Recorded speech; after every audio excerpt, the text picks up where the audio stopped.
First forecast brought to you by Stored at Home, rent-to-own portable buildings in Gina, and it's all about the heat still. We're talking over the next couple of days, temperatures ranging from 93 to 95, and the humidity, yeah, it's not going anywhere either. Over the next several days, we're looking at partly sunny conditions to mostly sunny conditions, but it's going to be warm. We'll have isolated chances at showers and storms, but not until late next week.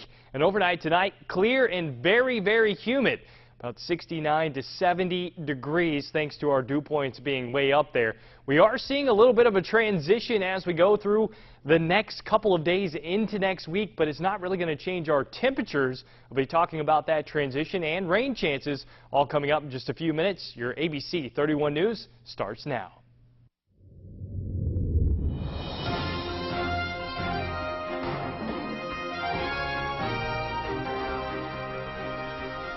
Welcome to ABC 31 News Tonight. I'm Scott Beadle. About 250 soldiers are back home with their families after being reunited earlier today. ABC 31's Shar Thomas has tonight's story from Fort Polk.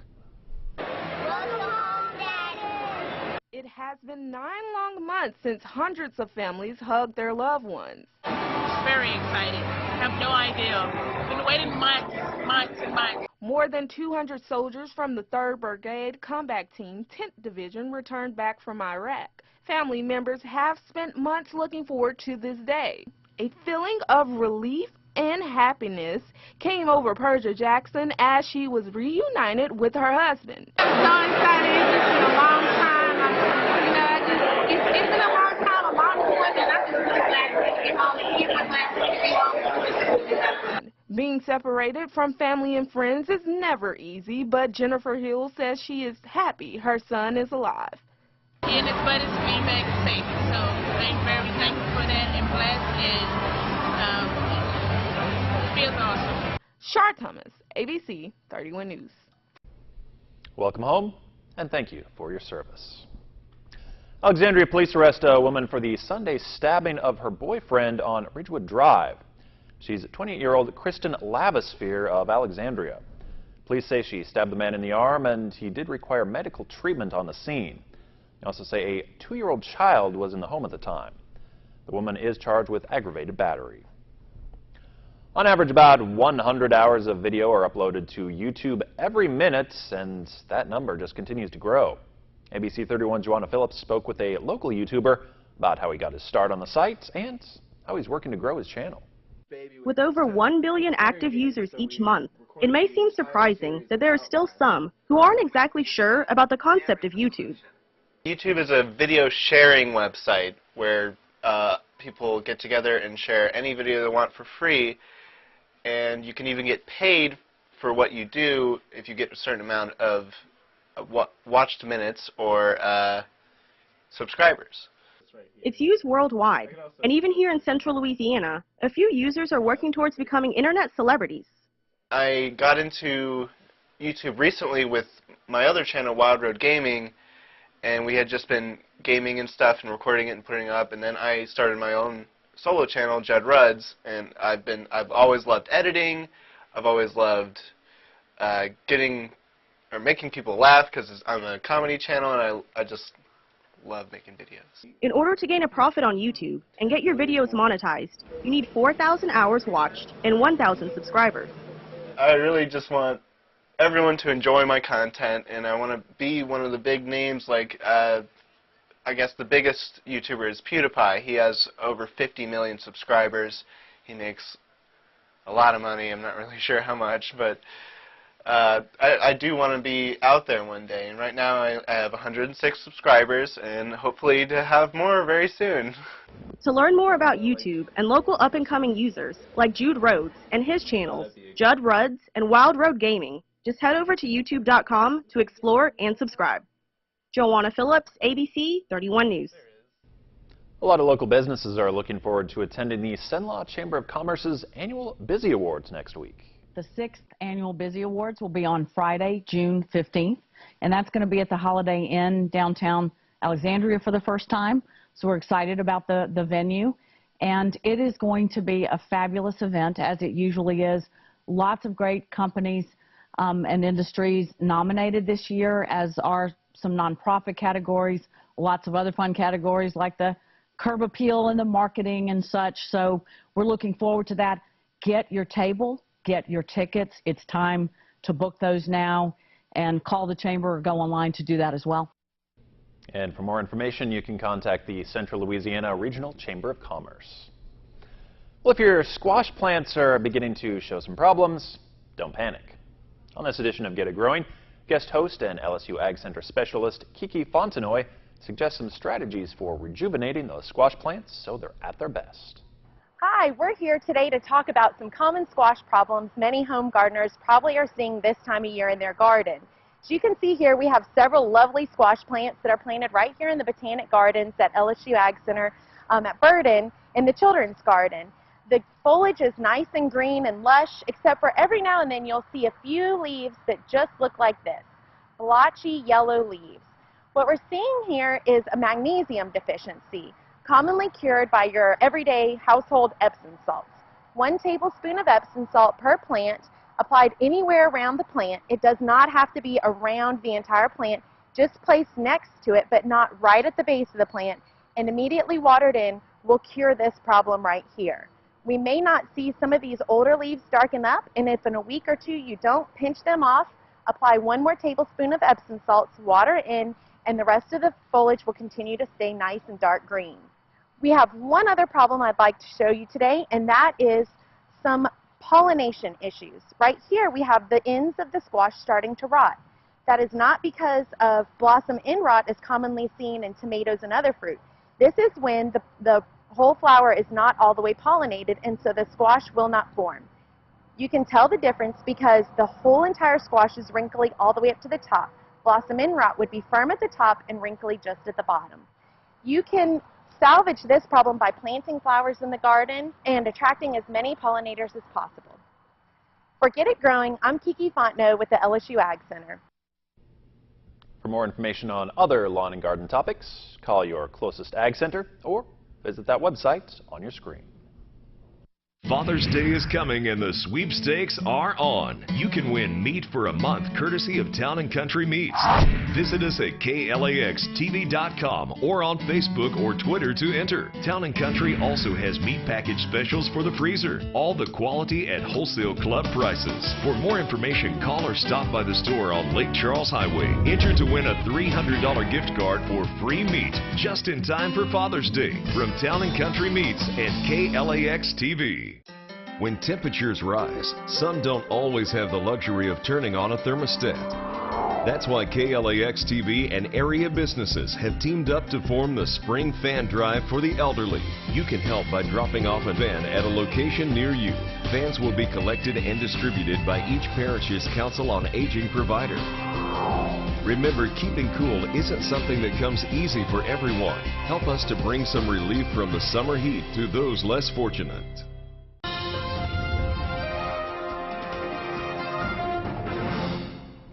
Starting things out with our hourly planner for the day tomorrow, and it's going to be about the humidity and the dew points once again, starting off in the lower 70s, dropping down into the upper 60s, feeling like 100 at times or even warmer. We're going to top out around 94, 95 once again, getting to 92 out there today, but likely could even see that number go higher as we end the day today. We could see that number end up around 94. So very warm tomorrow, isolated, and I mean isolated chances at a shower or storm just like today.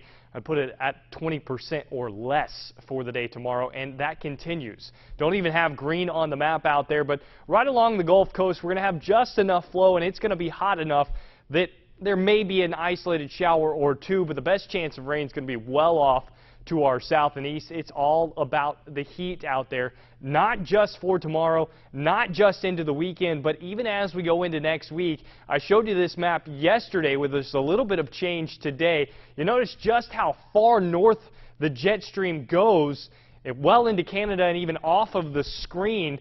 That's because a big high pressure ridge is building in. And the fortunate thing is that this is happening in early June. If this was late July or even the beginning of August, we'd be talking about triple-digit heat across a large portion of the country. And my fear is that with this pattern, a blocking pattern like this, that we're going to be stuck in this for some time, maybe a couple of weeks, maybe a month before we see a change as far as the weather goes. That's also going to likely lead to dry conditions. While we'll have scattered showers and storms across the southeast, it's mainly going to be off to our east, and it's going to be about the warm temperatures here, just very isolated chances of rain over the next several days. Looking at temperatures ranging from 93 to about 95, but feeling like 100 each and every day as we go into the afternoon hours. It's going to be something hard to get used to. Of course, you might be used to it already with the way it's felt so far. Clear and humid out there tonight. 94 to 96 tomorrow, depending on location. Partly sunny, but warm. And over the next 7 days, it's all about the heat. There are isolated chances at showers and storms as we go Monday, Tuesday, and then a better chance of rain as we go into Wednesday and Thursday. But this will all be basically whatever moisture we get off the Gulf of Mexico, because we're not going to have a really system help move us in here and get rid of this heat. That's a look at your 7-day and your weather forecast. Scott? All right, thank you, Ross. 40% of children are exposed to secondhand smoke, and it continues to be a rising public health concern. Smoking during pregnancy has been known to put a baby at major risk for health problems. With more, here's Janae Norman. Smoking during pregnancy puts an infant at risk for being born too early, birth defects, and infant death. Approximately 1 in 10 women reported smoking during the last 3 months of pregnancy, according to the CDC. While it is well known that exposure to tobacco smoke is linked to hearing loss in adults, little is known in babies and children.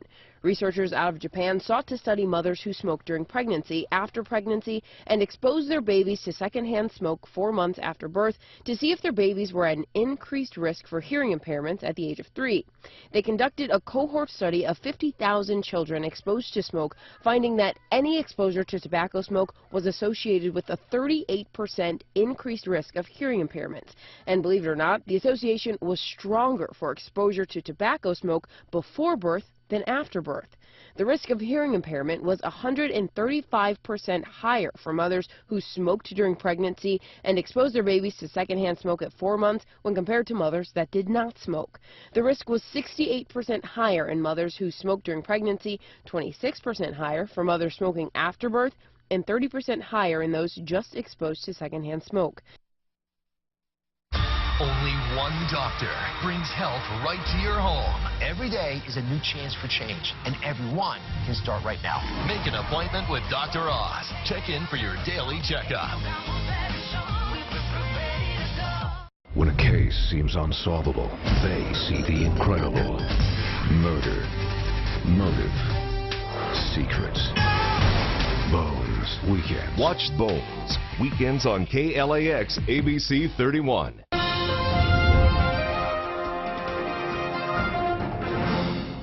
Good evening, everyone. I'm Nick Frank. The MSU men's 4x100-meter relay team thrust itself into the national spotlight after breaking a 36-year-old school record and qualifying for the finals with a time of 38.92.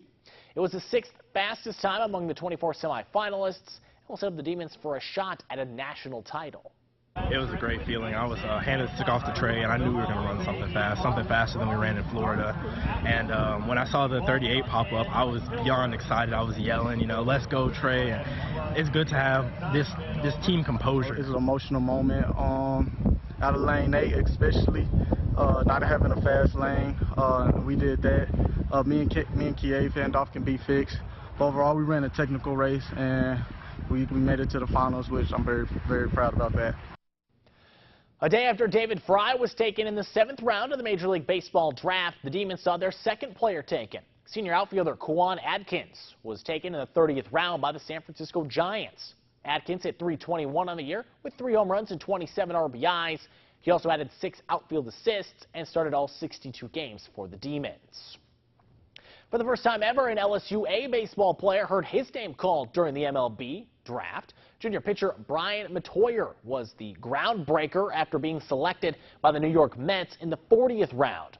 Metoyer won 2 games this past season and had a 2.70 ERA over his final 8 appearances. After winning the conference championship, 3 LSU A softball players were named to the All-Louisiana team. Senior Kimber Gruel was named to the second team after hitting .364 with a team-high 12 doubles. Alexis Hagan also earned second-team honors. She had a team-high .460 batting average, and Lauren Rashall earned honorable mention honors.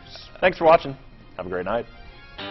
Bring the family to Alexandria City Water Park June 9th for the first annual Splash Day. We are bringing in the summer with games, jumpers, and lots of water fun. Come out and play at the Alexandria Zoo June 16th. Join in on the excitement of Zoo Day with free admission for a day filled with music, activities, animals, and fun. Fort Polk invites you to an evening of honor, gratitude, and rock and roll with the Lieutenant Dan Band. Let's have some fun and get ready to rock the house on June 9th. Enjoy an afternoon of golf for a good cause at Oak Wing Golf Club. Register your team and support the LSUA Alumni and Friends Association Scramble for Scholarships. For more community events, visit us on Facebook or at KLAXTV.com. Today, we bring you the profile of a hero. Marine Private First Class Gomer Pyle. Heroes come in all shapes and sizes. But this hero is a musical Marine.